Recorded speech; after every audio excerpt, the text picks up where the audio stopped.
Estamos em Malaquias 3, mas agora estamos já passando para uma nova disputa ou controvérsia, como nós temos falado. O livro de Malaquias, a profecia dele, está dividida em 6 disputas.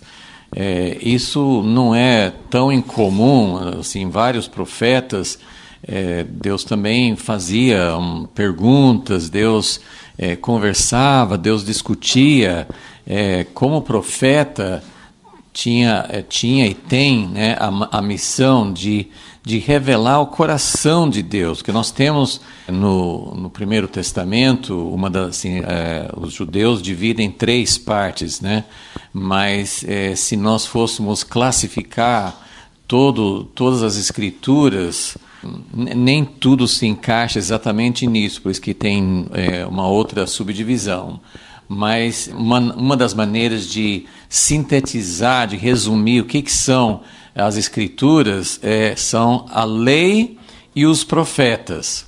Porque os primeiros 5 livros, né, a Torá, o Pentateuco, esses livros têm outras coisas, tem história, tem narrativas, mas esses 5 livros contêm a lei de Deus, né? Os 10 mandamentos, mas todas as outras partes, né? Os mandamentos, os estatutos, as ordenanças de Deus. Então, nós consideramos a Torá, que significa instrução, como a parte das Escrituras que tem o que Deus quer, aliança, como se fosse o contrato escrito. Mas os profetas, eles vinham para fazer com que o povo voltasse, para que eles se arrependessem quando eles eram infiéis. Mas uma coisa que o profeta fazia, ele falava o que Deus queria, ele falava a respeito da lei de Deus, mas o profeta, ele ia além da lei. Ele falava sobre a situação atual, ele aplicava a lei, mas especialmente ele mostrava o coração de Deus. O profeta tinha essa missão tão tremenda de mostrar o que Deus estava sentindo, qual era a reação de Deus em relação àquilo que o povo estava fazendo e em relação as falhas deles em não cumprir o contrato, né, em não cumprir a aliança, não cumprir a lei. Então Malaquias, ele tem a profecia curta dele, né, um livro bem curtinho, mas ele divide a sua profecia em 6 controvérsias, né? Desde o primeiro versículo ele já fala a respeito do que Deus estava sentindo, qual era o sentimento. E a gente, como nós sempre comparamos, Deus compara sua relação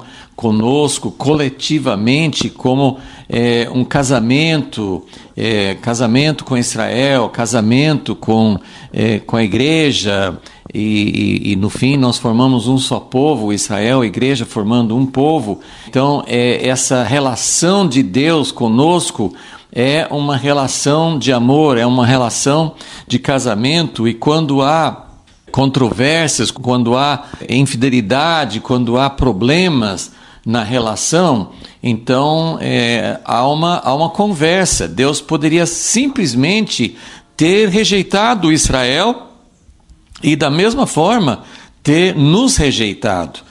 Como igreja, nós temos feito a mesma coisa, ou pior. Então nós estamos nessa mesma situação, né, de entender o que Deus quer falar. As 7 cartas no livro do Apocalipse tem essa mesma forma de agir, que é de falar assim, o que é que está acontecendo, qual é o problema, o que Jesus tem contra a igreja de Éfeso, por exemplo. Então nós temos toda essa mesma situação como no tempo dos profetas. Então vamos orar e vamos pedir que o Senhor nos ajude a entender. Estamos aqui então começando a falar sobre essa última controvérsia, essa última disputa que Deus revela no livro de Malaquias. Senhor, nós pedimos que hoje, mais uma vez, que o Senhor nos ajude a entender o que estava errado naquela época, mas o que está errado nos dias de hoje também. Nós queremos saber também como o Senhor falaria conosco, como o Senhor está falando conosco, quais são as causas das nossas controvérsias. Pedimos a tua ajuda, pedimos que o Senhor esteja conosco de uma forma especial, nos ajudando a entender o coração que o Senhor tem para conosco. Pedimos isso em nome de Jesus. Então, nós já fizemos essa comparação antes, mas como nós estamos agora na sexta disputa, eu queria lembrar das disputas anteriores para a gente ter realmente uma visão geral e para entender como essa sexta disputa, ela faz parte, ela se enquadra, ela entra na mesma coisa que assim, não é uma sequência daquilo que tem acontecido nas disputas anteriores. Então, as disputas anteriores, assim, eu acrescentei porque a gente pode resumir de diversas maneiras essas disputas, mas a primeira, que começa no primeiro capítulo, Deus falou assim: eu amo vocês. E a resposta do povo era: mas como o Senhor nos ama? Então, uma maneira é assim de dizer assim: nós não acreditamos, nós não estamos nos convencendo que o Senhor nos ama de verdade. Vocês não acreditam no meu amor. Então, isso é numa relação conjugal, numa relação de amor, de aliança, isso é fundamental. Vocês acreditam no amor, e é interessante porque nós geralmente não associamos o Primeiro Testamento, o tempo da lei, com amor. Nós pensamos mais que a lei representa uma relação de um soberano, de um rei, de alguém que manda.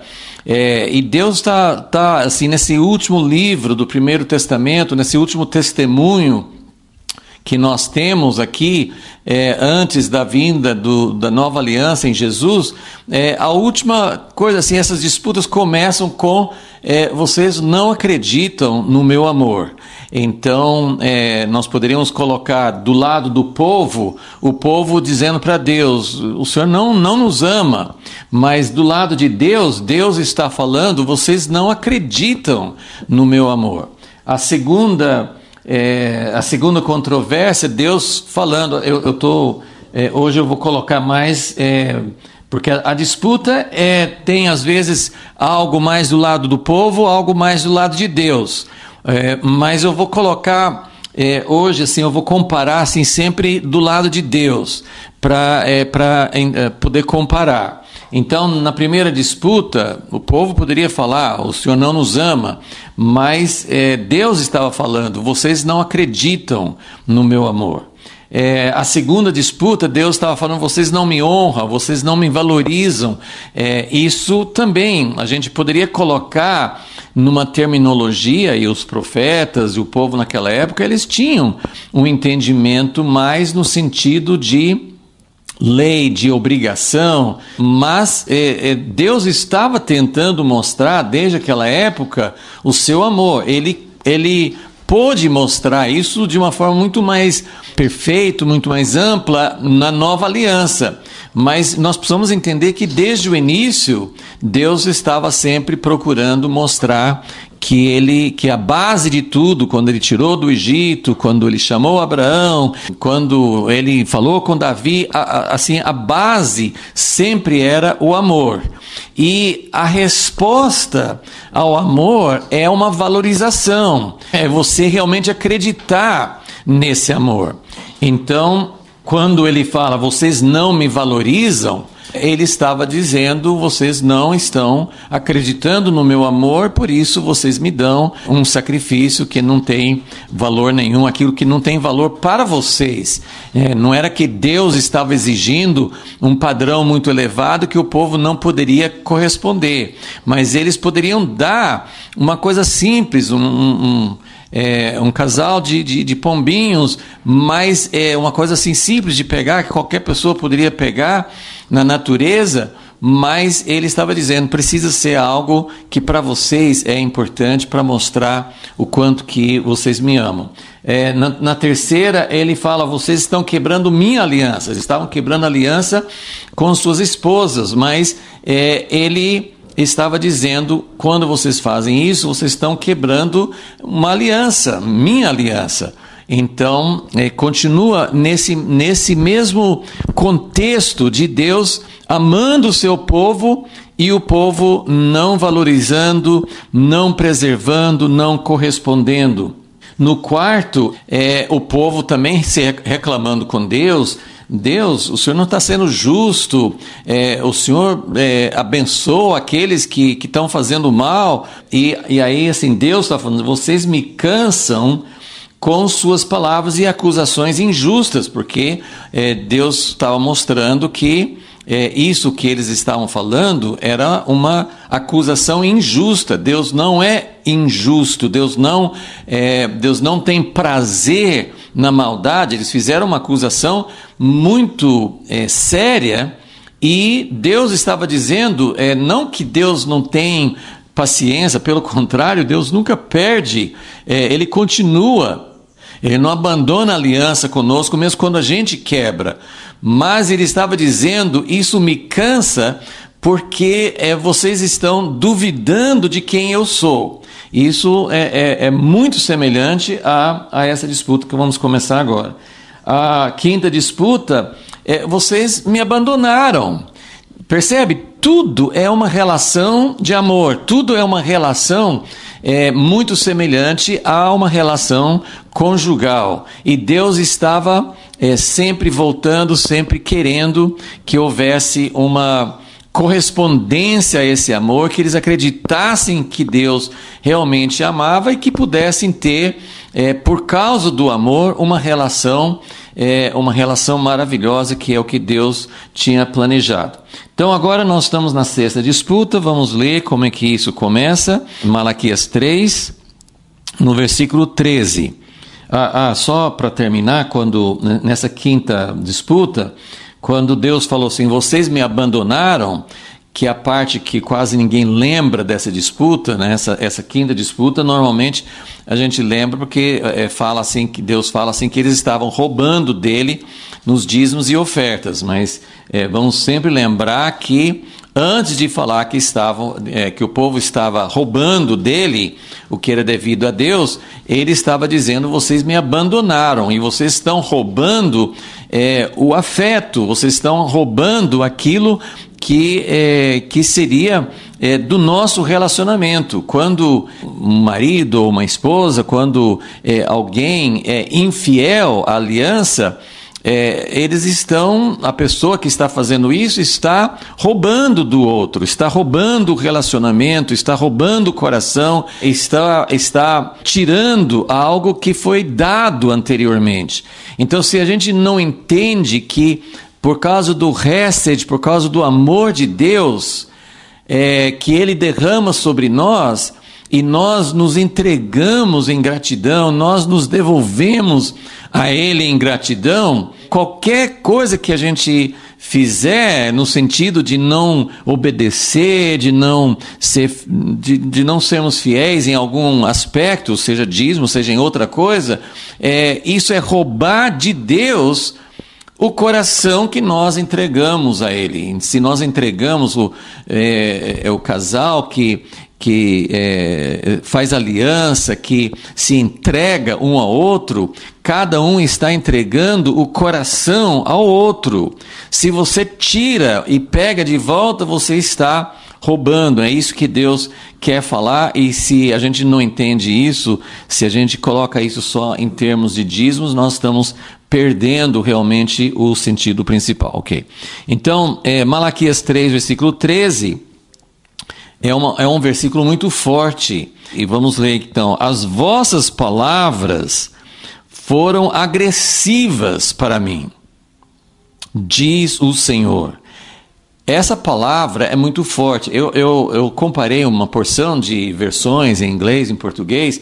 Eu vou dar como essa palavra, as vossas palavras foram agressivas. Essa palavra agressiva em outras traduções é traduzido como duras. Vocês estão falando palavras duras, palavras arrogantes, palavras terríveis, palavras ásperas, palavras fortes, palavras intoleráveis, palavras que estão demais para mim. Tem traduções que são paráfrases, os tradutores pegam o sentido da palavra e colocam em linguagem mais comum, mais popular. Então, Deus está falando assim, o que vocês falaram foi demais, né? Muitas vezes nas brigas entre casais, que às vezes até causam a separação do casal, é quando as palavras têm agressões, né, físicas que são terríveis, tem infidelidade quando a pessoa é infiel à sua aliança, mas muitas vezes são palavras. As palavras ferem, as palavras podem machucar muito, às vezes as palavras machucam mais do que uma agressão física. Então Deus está falando, o que vocês estão falando é tão terrível que isso é demais para mim. Essas palavras me feriram, essas palavras são ofensivas. Então, são para a gente entender o que está escrito aqui. Às vezes, uma palavra, uma tradução, uma palavra que traduz, às vezes é pouco para a gente entender o que aquela palavra significa. Então, Deus começa com uma coisa muito forte. No final, porque aí, mas vós dizeis, o que temos falado contra ti?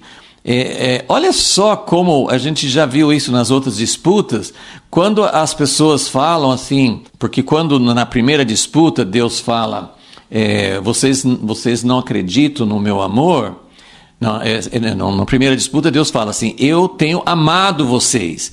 E aí o povo fala assim, a gente não está sentindo que o Senhor nos ama, a gente não... Como o Senhor nos ama? Ali eles estavam realmente questionando o amor. Mas nas outras, acho que em quase todas as outras disputas, quando Deus falava, vocês estão me roubando, vocês não estão me honrando, o povo, a resposta nessa disputa, nessa controvérsia, o povo dizia assim, mas de que maneira, né? Nós estamos fazendo tudo certinho. Se Deus fala, vocês têm usado palavras terríveis contra mim, e eles falam assim, mas o que nós falamos? O que a gente disse que o Senhor achou que era uma palavra forte, uma palavra agressiva? Então, essa sensação de que eu não fiz nada demais. O que eu fiz? Eu estou te roubando? Eu estou falando palavras duras? Eu não estou te honrando? Então, essa dureza, a palavra certa é insensibilidade. Uma pessoa insensível para Deus. Uma pessoa que simplesmente não está fazendo uma coisa que está machucando o outro. Isso acontece muito nos relacionamentos. Às vezes você é omisso, às vezes você nem percebe que está fazendo alguma coisa, ou você está deixando de fazer alguma coisa e nem percebe que isso está machucando muito a outra pessoa, a pessoa que está em aliança com você. Então Deus está falando, vocês estão falando coisas horríveis, ofensivas contra mim. Mas o quê? O que eu falei? Né? E olha só o que eles estavam falando. Era para eles não saberem o que eles estavam falando? Ele fala assim, versículo 14: vós dizeis, inútil é servir a Deus. É pouca coisa falar isso? Inútil é servir a Deus. O que nos aproveitou termos cuidado em guardar os seus preceitos e em dar de luto diante do Senhor dos Exércitos? Mas agora nós reputamos por bem-aventurados os soberbos. Os que cometem impiedade certamente prosperam, e até os que tentam ao Senhor escapam. Então, veja, essa disputa aqui Então eu estou resumindo dizendo, vocês estão me caluniando. Veja, isso é muito semelhante à quarta disputa, porque vamos reler, Malaquias 2, versículo 17. Enfadais ao Senhor com as vossas palavras, e ainda perguntais, em que o enfadamos? Então era a mesma coisa, eles estavam falando coisas ofensivas, mas eles não percebiam, né? Eles achavam natural, normal falar aquilo. E o que eles falavam? Qualquer que faz o mal passa por bom aos olhos do Senhor, e é desses que ele se agrada. Ou onde está o Deus de justiça? Então, Deus está falando, vocês estão me ofendendo, vocês estão falando coisas que são terríveis. Então, antes de falar, na verdade, nós vamos ver, eu não vou avançar mais aqui no texto hoje, mas é interessante que nessa última disputa é um pouco diferente das outras, porque Deus sempre respondia aos argumentos. No que o Senhor nos ama? Aí ele explicava, né? O que eu fiz que vocês deveriam perceber o meu amor por vocês? Em que nós não estamos valorizando o Senhor? Ele falava exatamente o que era. Em que nós estamos, como que nós estamos quebrando alguma aliança com o Senhor? E assim por diante.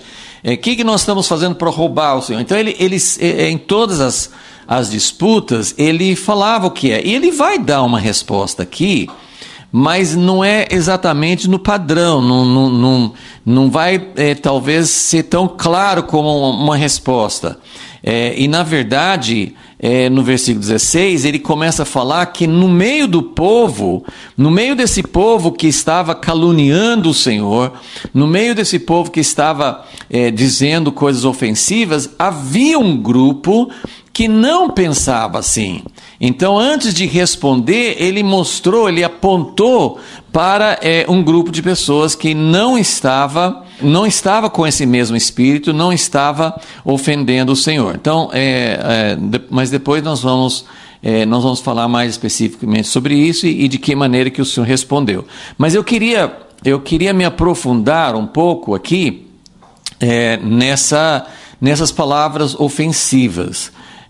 E eu queria dizer, assim, nós já falamos sobre isso anteriormente aqui no livro de Malaquias, mas eu queria voltar, porque aqui essa sexta disputa é muito parecida com a quarta, inclusive depois a resposta dele vai ter bastante semelhança com a resposta que ele deu para essa quarta disputa. Então são disputas ou controvérsias bem semelhantes, bem paralelas. Depois nós vamos falar sobre isso, mas eu queria me aprofundar nessa natureza de Deus, como o profeta ele tinha essa janelinha aberta para o coração de Deus, e hoje com a nova aliança a gente pode perceber que mesmo os profetas eles não conseguiam ver, ninguém consegue ver Deus em toda a sua plenitude, ninguém consegue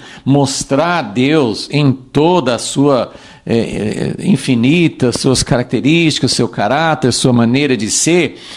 Quem mostrou Deus de uma forma muito mais clara foi Jesus. E eu vou repetir uma coisa aqui que às vezes a gente comenta, mas é sempre importante mostrar o erro da ideia de que o Deus do Velho Testamento é um e o Deus do Novo Testamento é outro. Ou Deus Pai é muito duro, é muito irado, mas Deus Filho, Jesus, ele é muito diferente. E nós precisamos entender que Deus, na sua grandeza, Ele é justiça, Ele é amor, Ele é verdade, Ele é dentro, né, no caráter de Deus, tem tudo. Não é o Pai é duro e o Filho é amoroso. O Pai é tudo e o Filho é tudo. E Jesus veio não para dizer assim, olha, antigamente, né, meu pai falava assim muito duro com vocês, mas eu vim para para dar uma amenizada, eu vim para mostrar o amor que vocês não viam antes. Não, Jesus veio para dizer eu.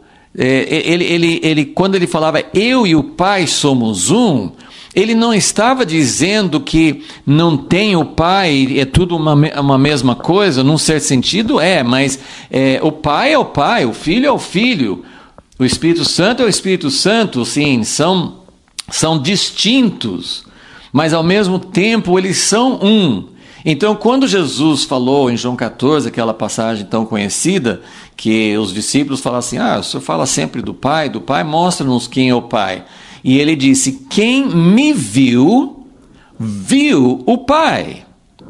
Então, não é que, mais uma vez, não é que não tem distinção, não é que é o mesmo papel, não é, o Pai é o Pai, ele que gerou, o Filho é aquele que revela, mas o que Jesus estava dizendo era, nós não somos pessoas de temperamento diferente, de caráter diferente, quando você me vê, e Jesus como homem, ele agiu, ele demonstrou.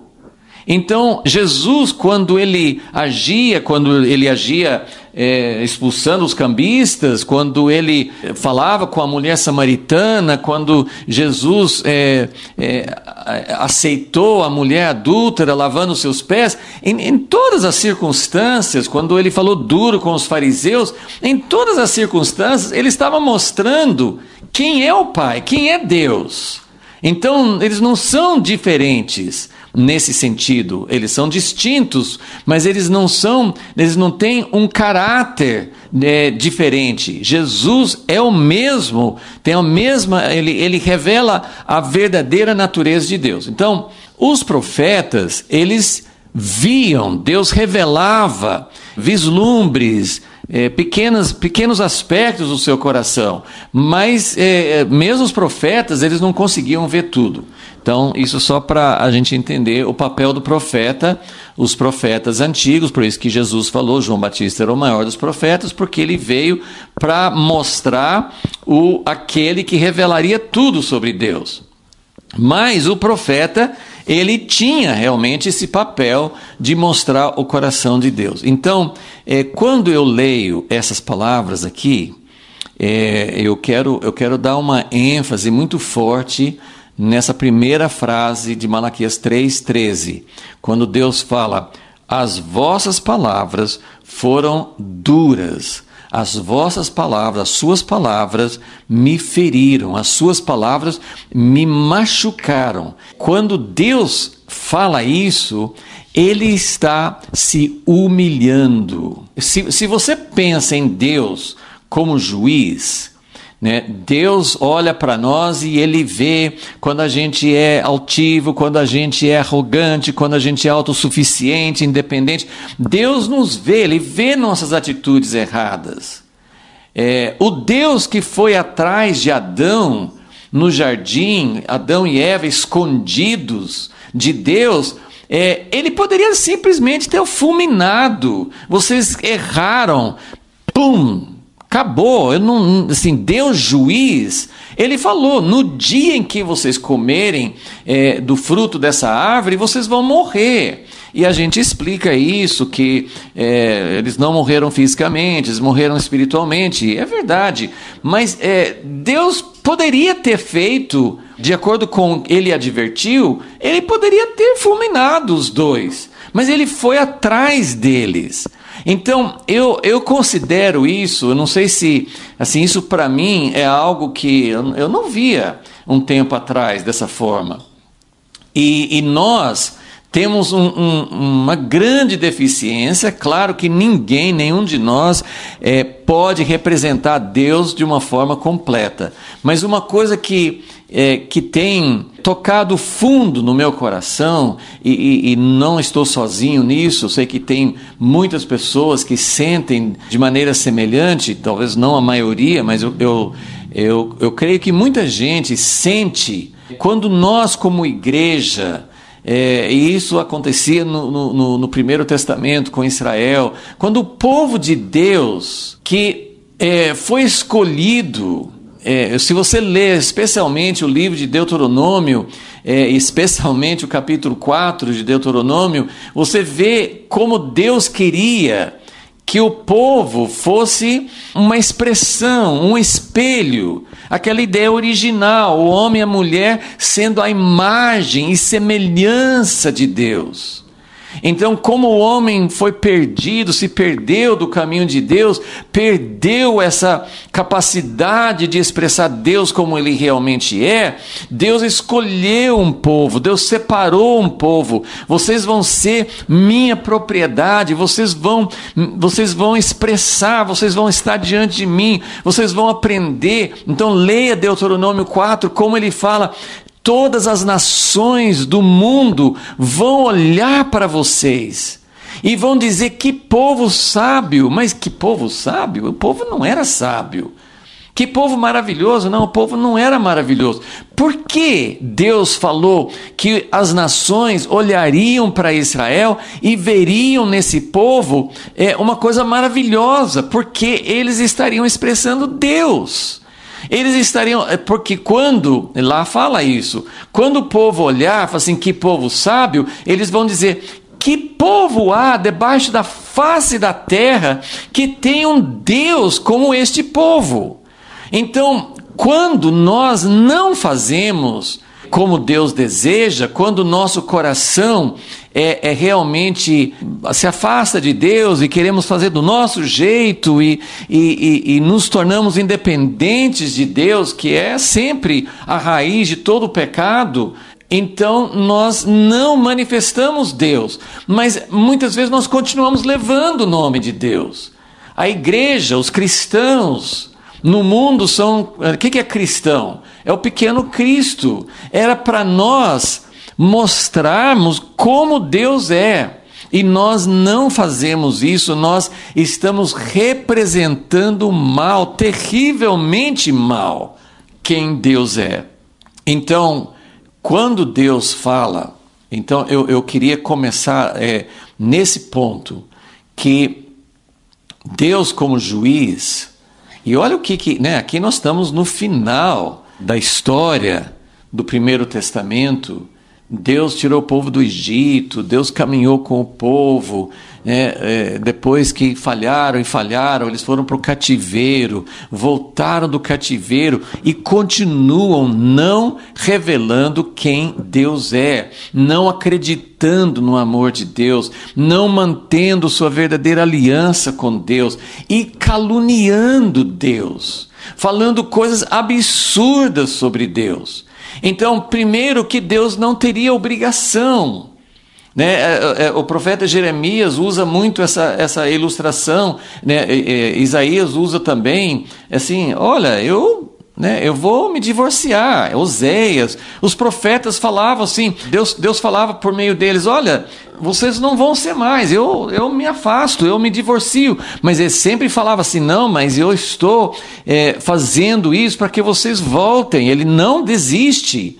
E tem aquela passagem tremenda em Jeremias 2, nós já vamos olhar nesse capítulo, mas Deus fala assim: na cultura humana, quando a esposa era infiel, o marido mandava embora, dava carta de divórcio, e era considerado uma vergonha, um vexame, o marido voltar para essa mulher que tinha desonrado.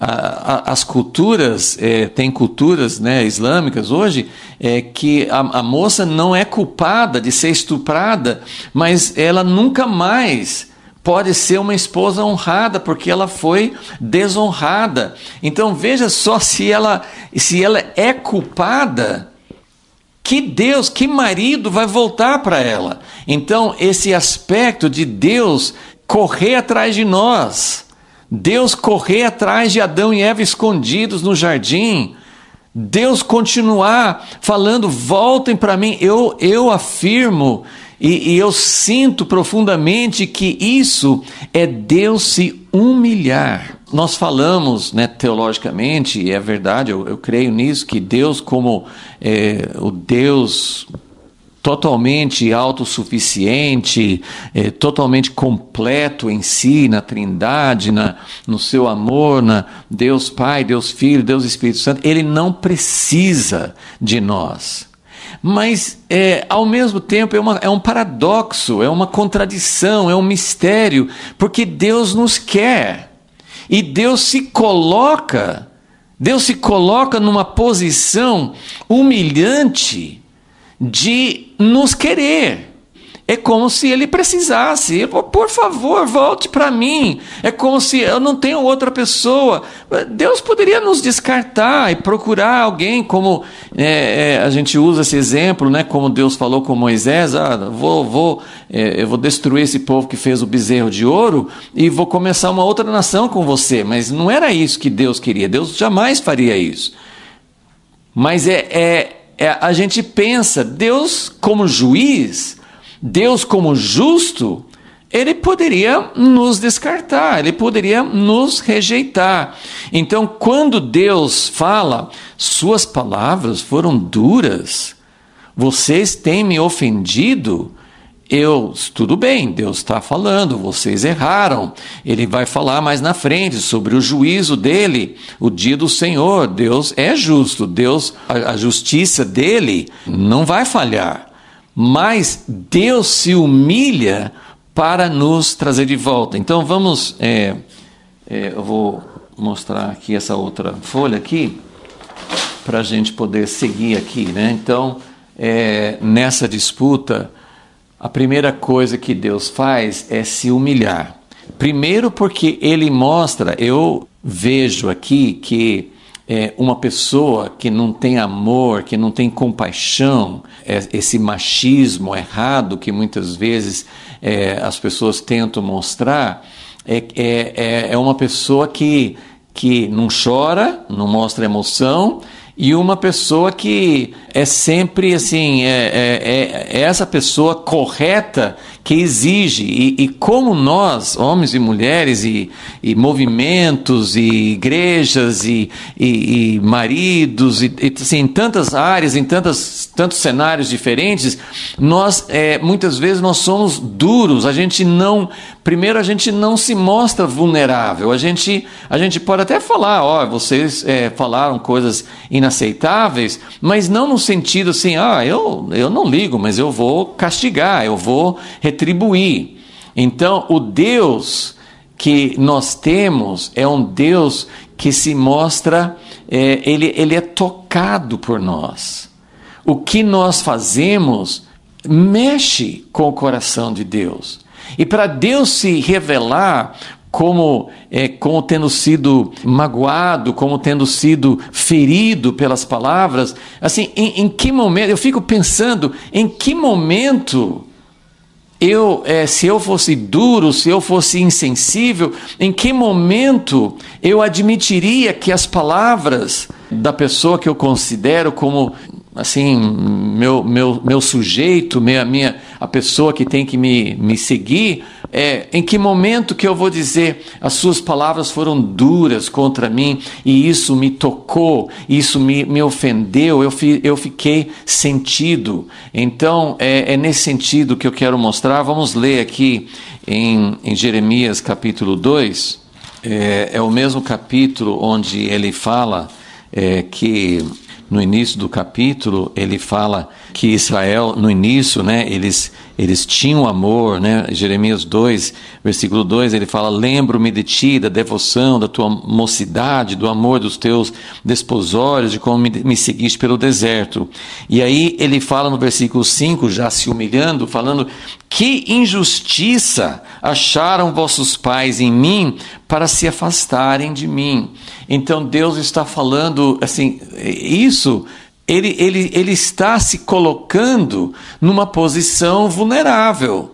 É claro que Deus não tem injustiça, Deus não está falando, vem cá, vamos discutir, talvez eu errei com você. Não é nesse sentido, Deus não errou.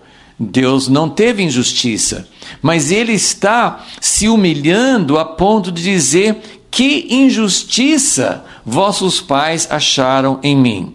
Então agora nós vamos ler mais na frente, no capítulo 2, quando ele fala assim, versículo 29, Jeremias 2, 29. Por que contendeis comigo? Então veja como Deus, ele nunca vai se abaixar no sentido de dizer, quem sabe eu errei, vamos conversar, vamos entender, eu posso ter feito alguma coisa errada, mas ele vai conversar para que as pessoas se convençam. O desejo dele é nos convencer, é nos conquistar, é nos trazer de volta para ele. Então ele fala, Jeremias 2, 29, por que contendeis comigo? Por que vocês estão brigando? Por que vocês estão se afastando? Todos vós transgredistes contra mim, diz o Senhor. Em versículo 30, em vão castiguei os vossos filhos, eles não aceitaram a correção. Então Deus mostrando como que ele tem usado medidas, às vezes duras, para que o povo voltasse para ele. Mas ele está dizendo, não adiantou. Versículo 31, agora aqui é Deus se humilhando. Ó geração, considerai a palavra do Senhor. Tenho eu sido para Israel um deserto? Um deserto, assim, vocês não acharam nada, né? Vieram para ficar comigo, um deserto seco, não trouxe, eu não dei para vocês o que vocês queriam. Tenho sido para Israel um deserto ou uma terra da mais espessa escuridão? Por que diz o meu povo, desligamo-nos de ti? Nunca mais a ti viremos. Então, isso é Deus falando, vocês agiram assim comigo, mas eu não... o que vocês acharam? E Deus abrindo, Deus se abaixando para dialogar. Nós vamos conferir também como Deus quer. Tem vários lugares, né? Isaías 1, ele fala assim, vinde, vamos arrazoar.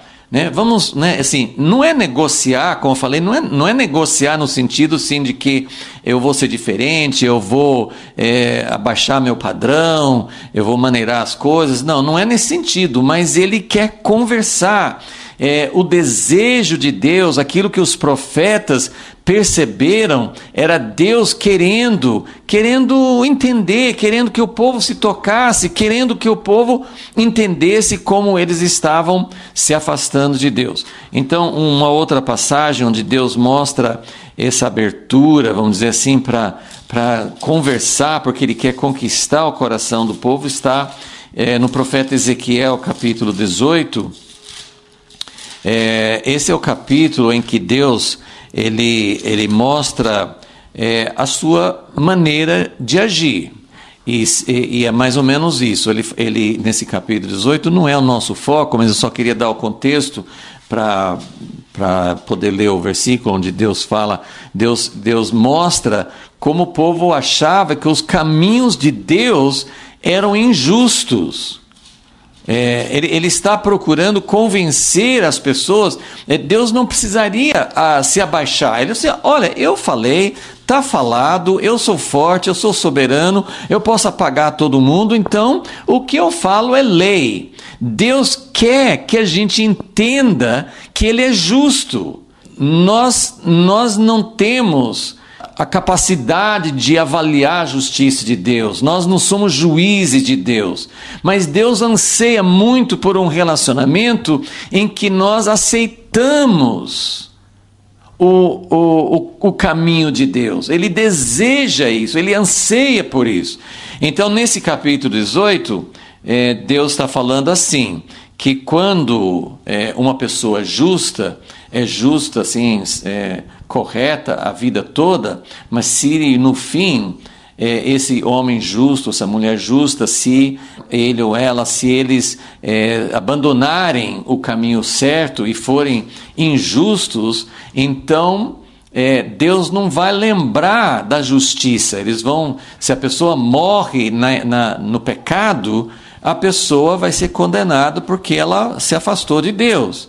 E na forma inversa, uma pessoa é um malfeitor, uma pessoa corrupta, uma pessoa errada, ela pode ter vivido a vida toda, né, como o ladrão na cruz, ele pode ter feito mal a vida toda, mas se no fim ele se arrepende, ele é perdoado. Então, Ezequiel 18, versículo 25, fala assim: dizeis, porém, o caminho do Senhor não é justo. Então, é isso que Malaquias estava falando naquela quarta disputa, e agora na sexta, o povo estava dizendo assim, Deus não é justo. Deus não está agindo corretamente conosco. E Deus explicou, eu faço assim. Se a pessoa vive a vida toda justa, mas no fim a pessoa se afasta, então eu não vou me lembrar, a pessoa não conseguiu um monte de créditos e no fim eu posso me afastar de Deus, né, e está tudo bem. Ou inversamente, se a pessoa é errada a vida toda e depois volta para Deus, então Deus não vai se lembrar de todas as injustiças que fez. E o povo dizia, não, mas o caminho do Senhor não é justo. Então é só para a gente ver como Deus fala assim, ouvir, como eu falei, Deus precisa discutir conosco, Deus precisa do nosso aval. E Deus está falando, ouvi agora, Israel, não é o meu caminho justo, não são os vossos caminhos injustos? Então Deus vai conversando, discutindo com as pessoas para poder para que nós pudéssemos entender os seus caminhos. Então, esse é o primeiro ponto, que Deus ele ouve as nossas palavras, ele é tocado não só pelas palavras, por nossas atitudes, por nossos pensamentos. Então, quando nós consideramos Deus injusto, então vamos lembrar de novo daquilo que está em Malaquias 3. Eles falavam assim, vamos até ler de novo. Inútil é servir a Deus. Não adianta servir a Deus. Eles não estavam discutindo essa questão que vimos em Ezequiel 18, mas é inútil servir a Deus. Até nós poderíamos pensar no que ele acabou de falar, sobre roubar de Deus, sobre, vamos lá, me provem, se vocês ofertarem, se vocês devolverem aquilo que realmente eu desejo receber de vocês, entendendo que o que Deus deseja receber é muito mais profundo, é do coração que Deus deseja, mas se as pessoas falassem, não, mas eu faço isso e não adianta. Tem pessoas que falam, que ficam decepcionadas, eu dei o dízimo, ou eu fui fiel, ou eu fiz minhas orações, eu fiz jejuns, eu me abstive de tantos pecados, e mesmo assim eu não sou abençoado. Então as pessoas podem falar assim, é inútil, você pode fazer um monte de coisas e você continua sofrendo, você continua não sendo abençoado.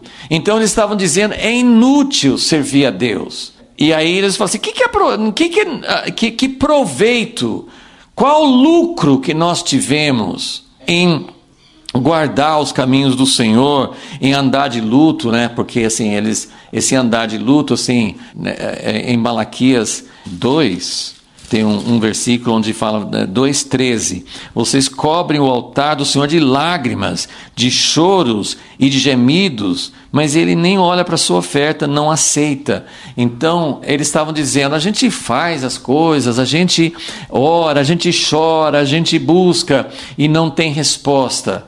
Então, eles estavam dizendo, eu acho que é até melhor ser como aqueles que nem procuram servir a Deus, fazem tudo errado, eles que são abençoados. As pessoas têm inveja, e a gente não tem tempo hoje para entrar, mas esse é um tema discutido em muitos lugares, inclusive tem um livro inteiro da Bíblia que é dedicado a isso, que Jó era um homem, né? O livro de Jó, ele era um homem que temia Deus, que fazia tudo certo, e ele perdeu tudo, posses, filhos, ele perdeu tudo que ele tinha, saúde. Então era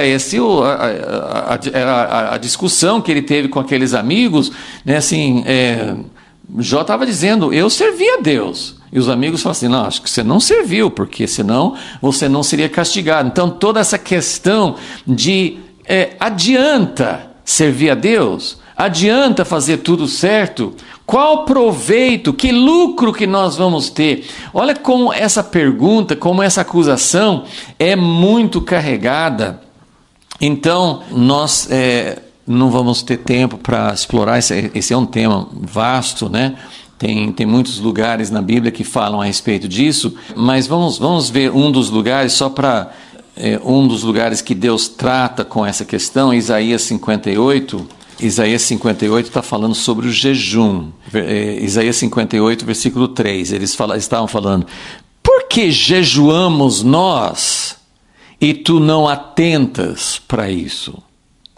Por que afligimos as nossas almas e tu não o sabes? Então, é uma pergunta bem semelhante, né? Era mais ou menos isso que o povo está dizendo. Não adianta, não tem resultado, não tem proveito, a gente não ganha nada com isso.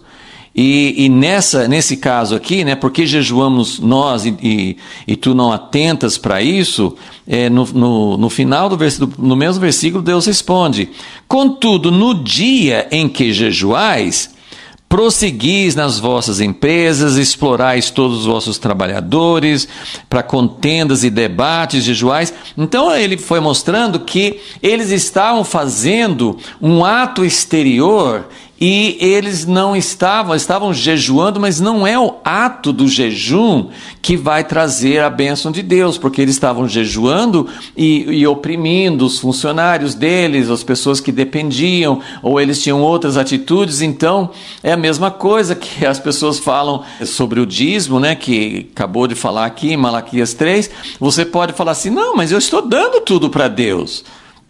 Eu dou ofertas, eu entrego as coisas para Deus. E aqui eu coloquei uma frase que eu vou ler um versículo no livro de Jó, que eu acho que expressa bem essa verdade aqui. Jó 34, é só um versículo aqui, Jó 34, versículo 9. Esse aqui é do quarto amigo de Jó, que apareceu no fim do livro, e ele fala assim, Jó 34, 9, pois diz, de nada aproveita ao homem o comprazer-se em Deus.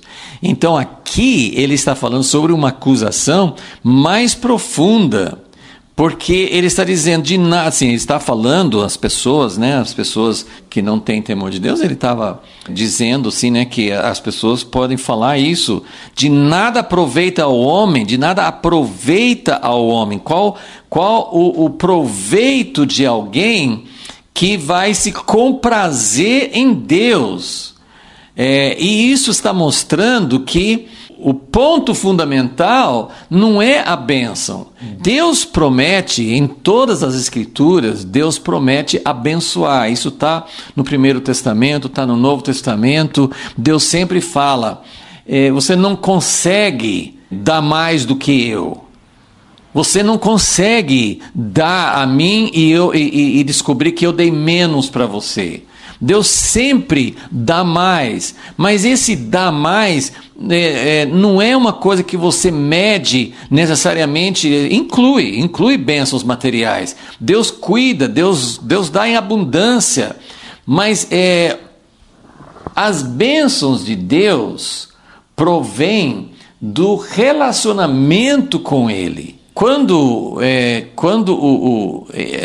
nós somos muito falhos e muitas vezes sempre na nossa motivação ela acaba sendo misturada. Mas se o casal, quando a gente vê os romances e quando a gente olha para uma história romântica em que a pessoa realmente, o casal, eles se amam e eles se doam um para o outro, a coisa mais bonita, a coisa mais linda do amor é quando alguém dá sem cobrar nada de volta, não com segundas intenções, não pensando assim, puxa, eu fiz isso, e a outra pessoa não me deu algo correspondente. O verdadeiro amor, ele traz muitas recompensas. É maravilhoso viver um relacionamento de amor. Mas esse benefício que nós temos num relacionamento de amor, vamos usar um exemplo bíblico, né, na relação de Davi e Jonatas. Né? Jonatas se doou para Davi. Ele abriu mão dos seus sinais, né, da sua espada, da sua túnica, das suas roupas e sinais de realeza. Ele deu para Davi e ele foi atrás, ele buscou ajudar, proteger Davi. E ele falou assim: eu vou abrir mão de tudo isso para que você seja o primeiro, você que vai ser o rei. Eu quero ser o segundo, quero estar junto com você. O meu benefício vai ser estar junto com você. Mas nós sabemos que Jonatas foi morto na batalha, ele não desfrutou, ele não chegou a desfrutar dos benefícios que ele poderia ter recebido se ele continuasse vivo. Mas o ponto é que não era isso que o grande benefício, o grande amor que os dois viveram, é esse relacionamento, esse é o benefício. Né? E é claro que vem os outros. Então, quando Deus fala, vocês estão me roubando, eu estava querendo dizer, vocês estão roubando de mim o coração de vocês, eu quero o coração. E quando você doa seu coração, e você doa seu dinheiro, e você doa seu tempo, e quando você se entrega, quando você se derrama por causa desse amor, é o amor que é, o relacionamento que é a bênção. A vida com Deus, a vida que nós desfrutamos com Deus, é dali que vem as bênçãos. E é claro, Deus fala assim, vou abrir as janelas do céu, eu vou derramar bênçãos sobre vocês, mas quando você tira, eu estive até pensando se tinha algum jeito de fazer um diagrama, mas eu queria mostrar que quando duas pessoas têm um relacionamento de amor, é o relacionamento que é a bênção, é o relacionamento. Jesus falou, eu faço sempre o que agrada ao Pai, e ele não estava dizendo, eu faço isso para ganhar alguma coisa. É o relacionamento, a coisa mais preciosa para Jesus era o relacionamento que ele tinha com o Pai, e ele podia perder tudo para que o Pai ficasse feliz, e ele sabia que nessa entrega, nesse derramar totalmente, ele não seria abandonado. Como Davi fala no Salmo, profetizando Jesus, o Senhor não deixou a minha alma ficar no inferno. É claro que Deus não ia abandonar um filho, é claro que Deus ia exaltá-lo e dar a ele toda a glória, mas Jesus não estava fazendo para isso. Então, quando Deus fala, se vocês pararem de me roubar, eu vou abrir as janelas do céu e vocês nem vão ter lugar para colocar as bênçãos, nós deixamos de lado o relacionamento, damos uma volta, deixamos de lado o relacionamento e queremos as bênçãos. As bênçãos não vêm de dar o dízimo, as bênçãos não vêm de fazer o sacrifício, as bênçãos não vêm. Deus falou muito nos profetas, eu estava querendo sacrifício? Não, eu queria que vocês ouvissem a minha voz. Então, os sacrifícios fazem parte, mas o sacrifício, dar o dízimo, obedecer os mandamentos, são coisas que fazem parte de um relacionamento. É o relacionamento que é a bênção. Então, esse é o ponto central de tudo que nós podemos ver nisso. A terceira coisa, eu não vou tomar tempo para, assim, porque isso nós encontramos em tantos lugares na Bíblia, essa acusação que o povo fazia naquela quarta disputa de Malaquias, quando eles falam assim, parece que Deus gosta dos injustos, porque eles que prosperam. Né? Então, essa acusação é tratada muitas vezes na Bíblia, tem salmos que falam sobre isso, e o que nós precisamos entender, isso é muito conhecido entre nós, mas muitas vezes mesmo assim nos causa angústia, nos causa dificuldades, porque aparentemente as pessoas que são que mentem, que roubam, que se exaltam, que buscam o seu próprio interesse, parece que eles se saem bem. Em muitos casos, não todos, né? Mas tem muitos casos que se saem bem. A gente olha para situações na política, na igreja, na sociedade, a gente olha para tantas situações e vê assim, por exemplo, você vê um empresário que não paga os impostos ou que não paga bem os funcionários, que age de uma forma desonesta e vai bem. E às vezes tem alguém que está fazendo tudo certinho e procurando ser correto, procurando cumprir suas obrigações e parece que não vai bem. Então, nós colocamos, mais uma vez, assim, nós estamos procurando um benefício. Essa pergunta de Malaquias 3,14, quando eles falam assim, é inútil servir a Deus porque eu não estou ganhando vantagem. Isso é tão errado, isso mostra que não entendeu nada de um relacionamento com Deus. Eu posso passar a vida toda com dificuldade, Deus não abandona, Deus não vai nos deixar sem a proteção dele, mas pode ser que a gente nunca prospere, pode ser que a gente sempre fique por baixo, que a gente não conheça essa bênção material, mas é o relacionamento com Deus que é o grande valor. E a outra coisa, esse número 3, é que a justiça de Deus pode tardar. Existem situações em que Deus julga aqui na vida mesmo, assim, que é uma coisa que acontece rápido, mas muitas e muitas pessoas vivem por anos. Olha quantos ditadores cruéis, quantos anos ficou Stalin no poder, quanto tempo, tem tantos exemplos de pessoas, imperadores de Roma, na história, mostra tanta gente que fez errado e que ficou rico até o fim. Teve casos de ditadores muito cruéis na África, eles foram depostos, teve aquele Idi Amin, né, no Congo, que ele foi deposto, mas ele foi embora, viveu bem, me parece, se não me falha a memória, ele viveu bem, em exílio, ele não sofreu, ele não foi julgado. Então a justiça de Deus não aparece na hora. Então dizer assim, é inútil servir a Deus, primeiro é uma pergunta errada, porque a vantagem é o relacionamento com Deus, não tem nada igual. Viver o amor de Deus, você fica bem em qualquer situação. Mas a justiça de Deus será feita. Deus não é injusto. Ele não vai deixar as pessoas que estão praticando a injustiça, ele não vai deixar impunes. Então, eu não vou procurar provar isso em outros textos, mas sabemos que isso está em muitos lugares. Então, esse quarto também é algo que já falei aqui, que você pensar que você vai servir a Deus para ganhar uma vantagem, isso é uma afronta para Ele. Mais uma vez, usando o exemplo de casamento, quando muitas vezes, né, os casamentos dos reis, imperadores da Europa e com certeza em outros lugares também, os casamentos eram feitos para fazer alianças, para ganhar, né, o rei o rei da Espanha, o rei de Portugal casava com a filha do outro rei, porque assim eles iam ter mais poder, eles ganhavam vantagem com o casamento.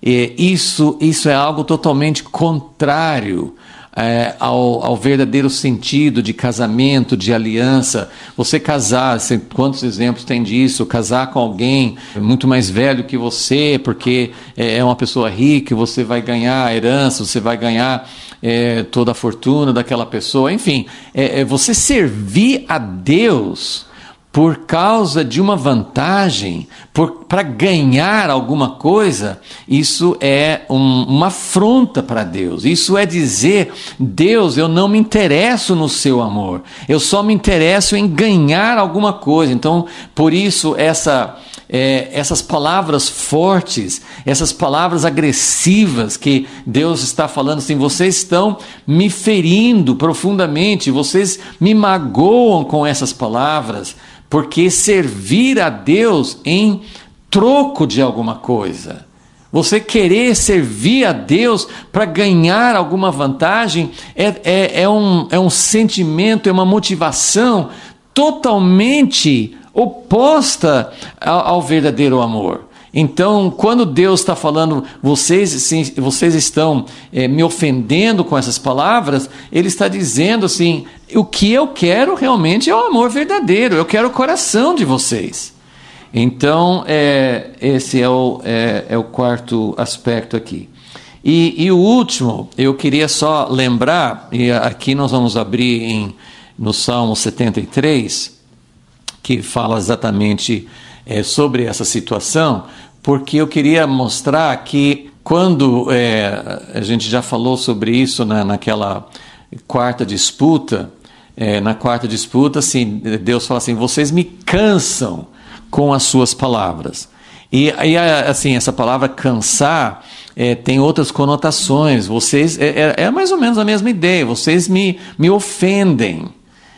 Porque Deus é um Deus longânimo. Deus não perde a paciência conosco pelo fato de nós sermos falhos, pelo fato de nós cairmos, e nem mesmo pelo fato, muitas vezes, da gente ter perguntas para Deus. Então eu queria deixar bem clara a distinção, porque pode parecer que Deus não quer ser questionado. Isso acontece com muitas pessoas, e nós somos falhos. Né? Você pode questionar sua esposa, seu marido, seu grande amigo, um filho, sei lá, você pode questionar. Mas só que você tem que pensar bem, porque o questionamento ofende. O questionamento depende muito, às vezes, nós como seres humanos falhos, nós nos ofendemos com coisas que nós não deveríamos ser ofendidos. Né? Porque se a gente faz alguma coisa que parece ter sido feito com uma motivação errada, não é, nós não somos perfeitos, então a pessoa chegar para nós e perguntar, por que você fez isso? Isso em si não deveria ofender, porque nós somos falhos. Deus aceita questionamentos porque Ele sabe que nós não entendemos. Essa questão da justiça de Deus tardar tanto, né? Essa questão de que, assim, então eu quero ler com vocês no Salmo 73, que tem outros salmos que falam sobre isso, mas acho que esse é um dos que fala mais claro, é um salmo de Asaf, e ele começa falando, verdadeiramente, versículo 1, verdadeiramente bom é Deus para com Israel, para com os limpos de coração. Mas ele fala assim, quanto a mim, os meus pés quase se desviaram, pouco faltou para que escorregassem os meus passos, pois eu tive inveja dos soberbos ao ver a prosperidade dos ímpios. Aí ele vai falando assim, o ímpio, ele morre bem, ele não tem muitas tribulações, ele não é afligido por males, os olhos dele estão inchados, não tem limites às imaginações, eles zombam e falam. E lembra que na acusação, né, de Malaquias 3, do povo, eles estavam falando assim, olha, as pessoas provam Deus, testam Deus e saem normais. O que é testar Deus? A gente tem essa questão porque no mesmo capítulo 3 de Malaquias, Deus fala, me provem sobre os dízimos, me provem. Quer dizer, traga os dízimos e vocês vão ver o quanto que eu vou derramar sobre vocês. Mas lembrem, quando ele falou assim, me provem, ele já tinha explicado, tem que ter um retorno para Deus de coração. Você tem que devolver a Deus o que você roubou dele, que é o seu coração, o seu amor, seu afeto, seu relacionamento. É isso que é roubar de Deus. Mas Deus falou assim, me provem. E aqui ele fala assim, né? A gente tem um lugar que fala assim, que não é para provar Deus. Então, às vezes a gente fica assim, mas o que pode, o que não pode? Por que a pergunta na quarta disputa, quando eles falam assim, onde está o Deus da justiça? Que é essa pergunta aqui. Por que as pessoas provam Deus? O que é provar Deus? Provar no sentido errado, provar do jeito certo em Malaquias 3, quando ele fala dos dízimos, provar é dizer, Deus prometeu, então faça do jeito que Deus falou, torna o seu coração para Deus, volte-se totalmente para Deus e veja o que vai acontecer na sua vida. Então não é um provar no sentido assim, eu quero ver até onde eu posso ir e Deus não vai ligar. Tem muitos textos na Bíblia que falam sobre os ímpios que eles começam a fazer as coisas erradas e eles veem que Deus não julgou, Deus não castigou, Deus não fulminou, então eles continuam fazendo. Isso é provar Deus do jeito errado. Né? Então, quando em Malaquias 3 ele fala isso, eles estavam dizendo, até os que tentam ao Senhor escapam.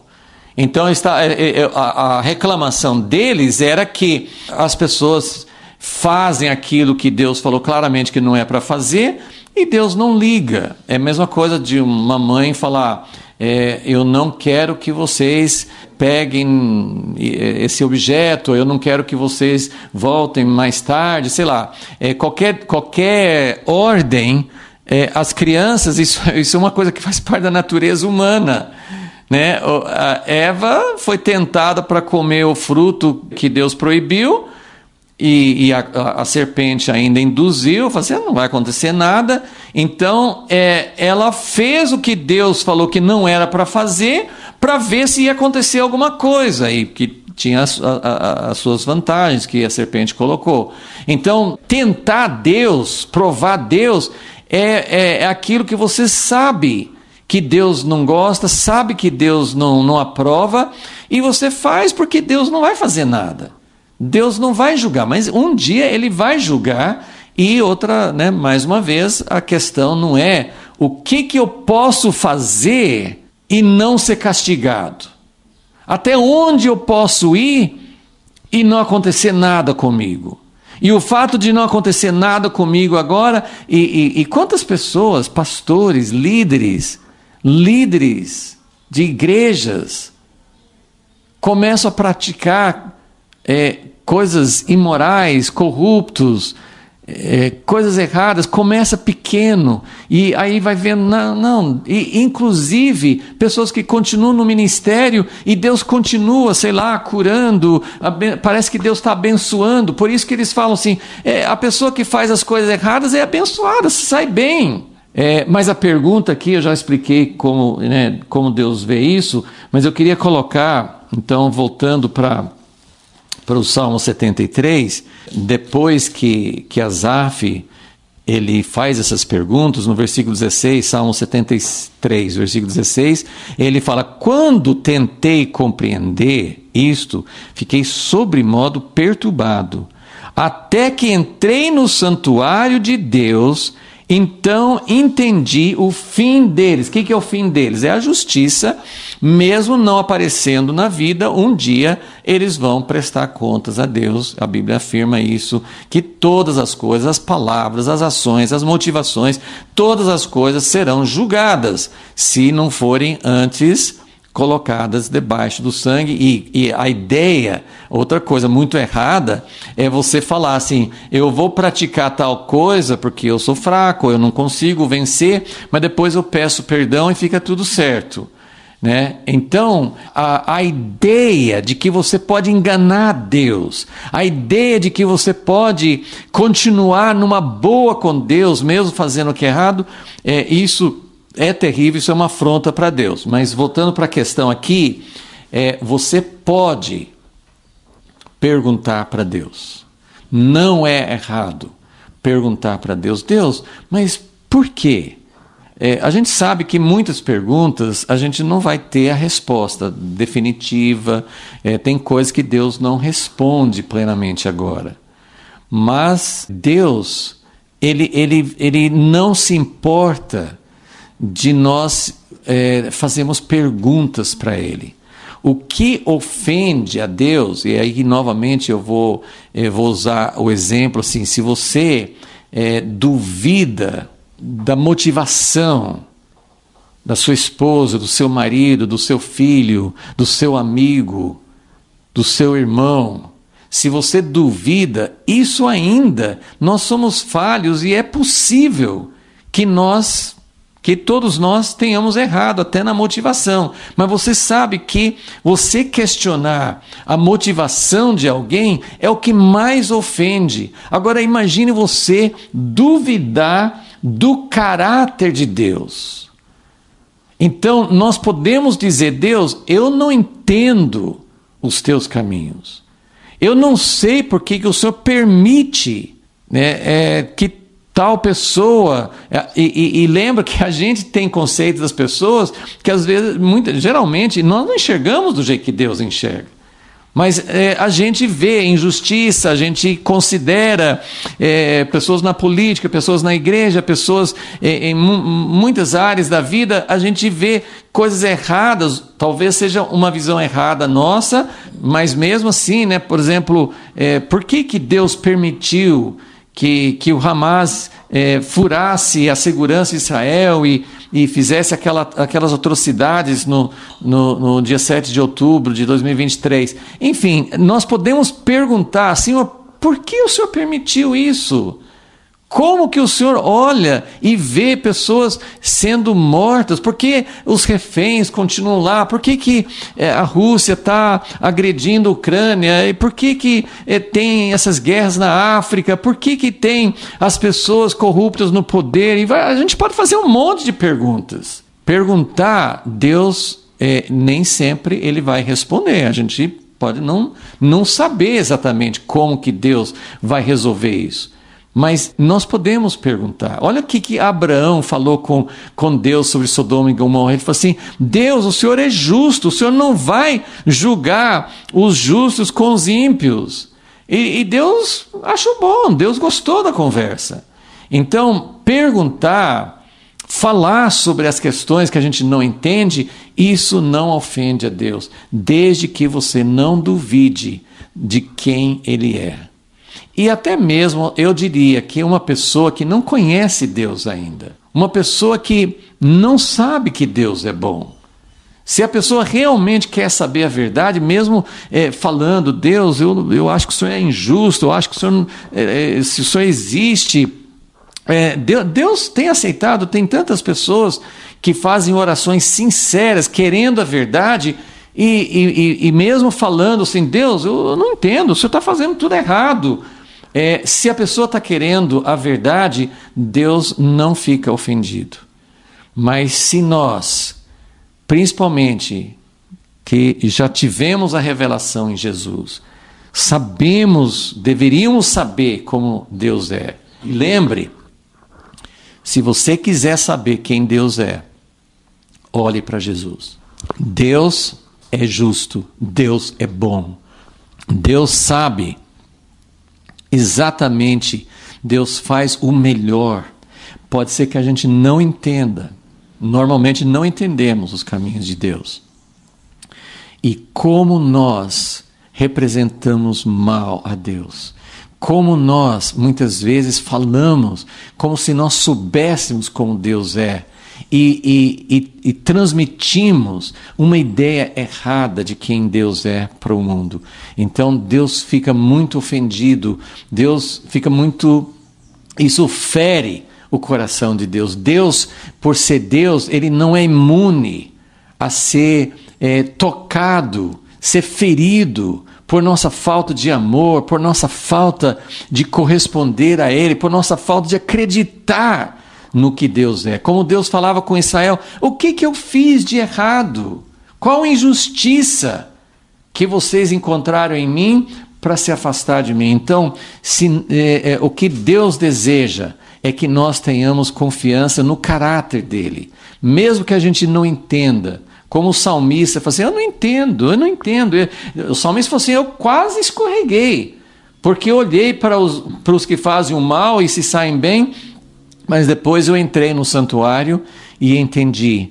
ele entendeu um pouco mais. Então, que nós possamos examinar as Escrituras, mesmo os profetas, mas principalmente em Jesus, entender qual é a natureza de Deus, como Deus é, para que nós possamos não duvidar do caráter dele e nós podemos fazer qualquer pergunta para Deus. Se nós confiarmos nele, se nós confiarmos no caráter dele, nós podemos fazer perguntas e Deus não é obrigado a responder, e às vezes demora um pouco, até por nossa falta de maturidade, para ele poder nos mostrar. Mas o desejo de Deus, eu vejo isso muito claro, como em Ezequiel 18, Deus quer discutir, Deus quer assim, mas ele fala assim, eu vou falar como eu ajo.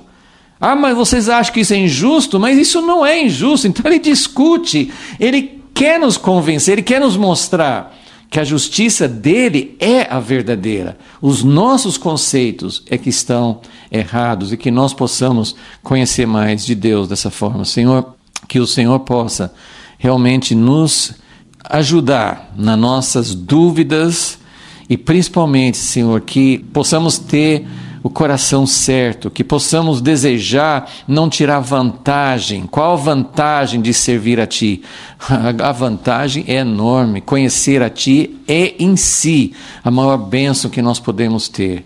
Senhor, ajuda-nos a conhecer de verdade quem o Senhor é, a representar melhor quem o Senhor é e a confiar na Tua bondade e que o Senhor realmente cuida da maneira melhor possível de todos, não só daqueles que pertencem a Ti, mas de todos. O Senhor sempre está desejando nos trazer de volta e nos guiar para que nós tenhamos vida. Ajuda-nos, Senhor, porque nós queremos ter esse relacionamento tão maravilhoso que o Senhor deseja ter conosco.